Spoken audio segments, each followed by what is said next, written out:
नमस्कार, मैं वरुण कुमार। आप देख रहे हैं मनी 9। एक क्रिप्टो एक्सचेंज है जिसका नाम है वजीर एक्स, और ये क्रिप्टो एक्सचेंज इन दिनों सुर्खियों में है।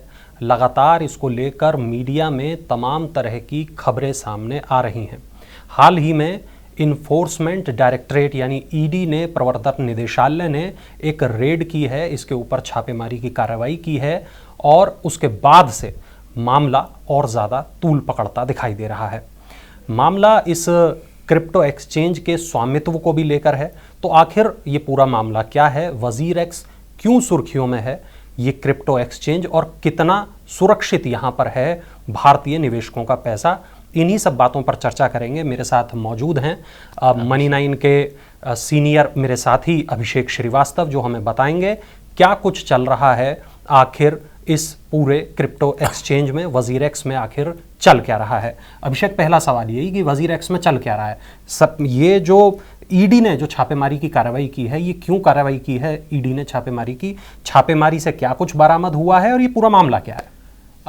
एक्चुअली आप लोगों ने सुना होगा एक इंस्टेंट जो ऐप के थ्रू लोन देने का सिस्टम इंडिया में चला है। उसकी पहले खबरें बहुत आई थी कि वो लोन तो इंस्टेंट दे रहे थे, लेकिन जब उसकी वसूली करते थे लोन की, उनका तो वो तरीका बड़ा अभद्र और मतलब बहुत ही कठोर था। चीनी कंपनियों का ये पूरा उनका कारोबार करने का ये मॉडल था। एक्चुअली चीनी कंपनियां ये चाह रही थी कि वो भारत में एनबीएफसी मतलब नॉन बैंकिंग फाइनेंशियल कॉर्पोरेशन जो कंपनियां होती हैं वो बनने के लिए उन्होंने आरबीआई से लाइसेंस मांगा था, जो आरबीआई ने मना कर दिया। हाँ। तो उन्होंने इसका क्या तोड़ निकाला कि जो एनबीएफसी बंद हो गई थी या जो जिनका कोई फंक्शन नहीं हो रहा था, उनको उन्होंने टाई अप्स करके, एमओयू करके उनके साथ हाथ मिलाया और उनके थ्रू वो ये भारत के लैंडिंग मार्केट में उन्होंने एंट्री की और ऐप बनाए, और ऐप के थ्रू उन्होंने इंस्टेंट लोन देने की बिजनेस शुरू किया। और उसमें फिर आरबीआई के नियमों का उल्लंघन करते हुए ऊंचे ब्याज पर लोगों को लोन दिया, उनसे फिर जबरन वसूली की। इससे लोग परेशान हुए, हरेस हुए, तो ये सारा जो मामला है ये वजीर एक्स से आके जुड़ा हुआ है। वो ऐसे कि वजीर एक्स पर आरोप है कि उसने ये चीन की जो मोबाइल ऐप कंपनियां हैं उनको सपोर्ट किया है, और वो उनको सपोर्ट करके इस लैंडिंग बिजनेस में जो है वो उनका साथ दे रही है, और ये लैंडिंग का जो भी कारोबार चल रहा है ऐप के थ्रू वो उसमें उनकी सहयोगी है। तो ये पूरा एक मनी लॉन्ड्रिंग का केस है। और ईडी का ये भी आरोप है, ईडी ने पाया कि वजीर एक्स ने करीब 2790 करोड़ रुपए मूल्य की क्रिप्टो करेंसीज को इंडिया से बाहर किसी अननेम्ड अकाउंट यानी बेनाम अकाउंट में ट्रांसफर किया है। तो ये पूरी जांच जो है एक तो ये बेनाम जो ट्रांसफर हुआ है, हाँ, इंडिया से बाहर क्रिप्टो करेंसीज के रूप में जो पैसा भेजा गया है उसकी जांच के लिए ये छापा मारा गया है। दूसरा जो चीनी मोबाइल लैंडिंग ऐप्स हैं इनकी जो मदद कर रहा है, इसके थ्रू जो उगाही और जो बिजनेस मॉडल चलाया जा रहा है आरबीआई के नियमों को उल्लंघन करती हो, उस पे सिकंजा कसने के लिए ये सारी कार्रवाई हुई है।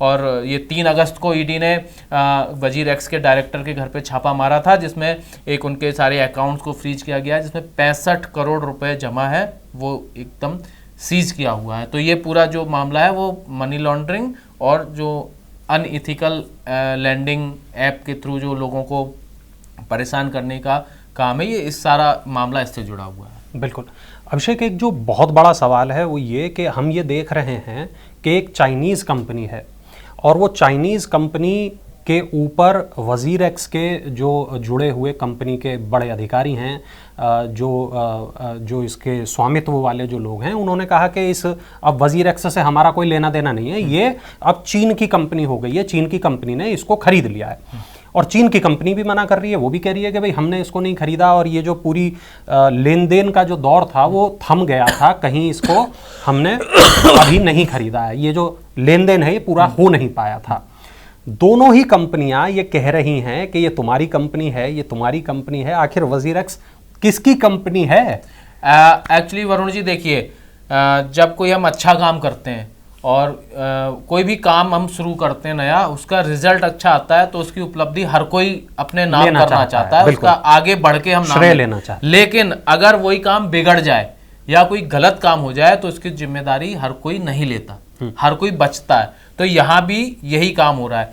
हुआ ये कि भारत में 3 लोग हैं, निश्चल सेठी, समीर महात्रे और सिद्धार्थ मेनन। ये 3 लोगों ने मार्च 2018 में भारत का पहला क्रिप्टो एक्सचेंज वजीर एक्स के नाम से लॉन्च किया। एक्चुअली इसकी जो शुरुआत हुई थी वजीर एक्स की, इसकी शुरुआत तो मतलब हम कहते हैं ना कि बहू के पैर घर में पड़ते हैं तो उससे पता चल जाता है कि वो ग्रह लक्ष्मी है या तो वैसे ही वजीर एक्स के साथ क्या हुआ, जब वजीर एक्स की शुरुआत हुई तभी एक ऐसी घटना घट गई जिससे लगा कि कुछ अपशकुन हुआ ये कि वजीर एक्स जब मार्च 2018 में लॉन्च हुआ तभी आरबीआई ने सभी सरकारी बैंकों को ये मना कर दिया कि वो क्रिप्टो एक्सचेंजेस के साथ कोई कारोबार, कोई लेन देन नहीं करेंगे। तो अब लॉन्च होते ही आपके ऊपर रोक लग गई। तो अब करें क्या, तो उन्होंने क्या किया, एक पीयर टू पीयर एक मॉडल बनाया और एक प्लेटफॉर्म बनाया वजीर एक्स। उसमें मतलब जैसे बिटकॉइन है, ईथर है, इसके पीयर टू पीयर आप एक्सचेंज करके अपना बिजनेस कर सकते हैं। तो ये P2P एक्सचेंज बनाया जो 20 महीने करीब चला और बहुत अच्छा चला। लोगों को इसमें इन्होंने बहुत लगभग इनका ऐप है वजीर एक्स, वो इसके 1,70,000 इंस्टॉल्स हो चुके हैं, मतलब सभी जगह है। टोटल इनका जो इंस्टॉलेशन है वो 1,70,000 है। मतलब भारत में 1,70,000 तो इनके कस्टमर्स इस्तेमाल इस्तेमाल कर रहे हैं। ये सारी जानकारी इनके खुद वेबसाइट पे दी हुई है, ऑफिशियल है। तो मतलब ये समझिए आप 20 महीने इन्होंने चलाया। 20 महीने जब इसका प्रदर्शन अच्छा रहा, लोग बिजनेस मॉडल ठीक रहा, तो चीन की एक विनांस करके एक क्रिप्टो एक्सचेंज है जो बहुत ही बड़ा क्रिप्टो एक्सचेंज है और दुनिया में इसका बहुत बड़ा बेस है, बहुत बड़ा नाम है ये क्रिप्टो की दुनिया का। ठीक है। उसने वजीर एक्स को खरीदने की घोषणा की।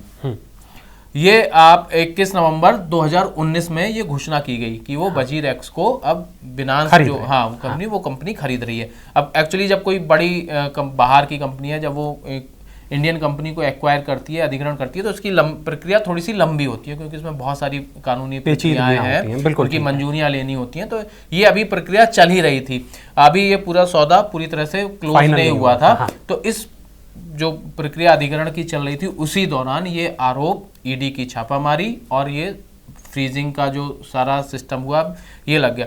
अब चूंकि चीन की जो बिनांस कंपनी है वो बहुत बड़ा नाम है क्रिप्टो एक्सचेंज में, तो वो ये दाग जो वजीर एक्स पे लगा है वो दाग वो अपने ऊपर नहीं लेना चाहती है। तो इस दाग से बचने के लिए ये सारी जो लड़ाई है वो चल रही है कि ये जिम्मेदारी आखिर ले कौन किसकी। हाँ, अब अगर बिनांस कहती है कि कंपनी उसने खरीद लिया है तो सारी जिम्मेदारी फिर उसकी बन जाती है कि भाई ईडी है जो जांच होगी वो उससे पूछेगी।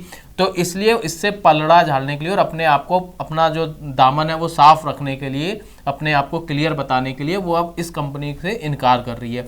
वहीं जो निश्चल सेठी हैं वजीर एक्स के फाउंडर हैं, सीईओ हैं, उनका कहना है कि वो सारी जिम्मेदारी इस कंपनी को सौंप चुके हैं। उन्होंने बाकायदा ट्वीट किए हैं, उन्होंने प्रूफ भी दिए हैं, उनका कुछ पेपर भी रखे हुए हैं। लेकिन अब दोनों कंपनियां ये कह रही हैं ये तो अब जांच जैसे जैसे आगे बढ़ेगी, ईडी के जो अपने उसके जो प्रक्रिया होती है आगे बढ़ने की, उससे ही पता चलेगा कि आखिर ये कंपनी है किसकी और इसकी जिम्मेदारी, जो जितनी भी गड़बड़ियां हैं इसकी जिम्मेदारी आखिर किसको दी जाए। बिल्कुल ठीक है अभिषेक, बिल्कुल आखिरी सवाल, चूंकि वक्त भी हमारे पास बहुत कम है, तो हम बस आपसे ये जानना चाहेंगे जो भारतीय निवेशक हैं उन्होंने जो पैसा क्रिप्टो एक्सचेंज वजीर एक्स में लगा रखा है वो कितना सुरक्षित है?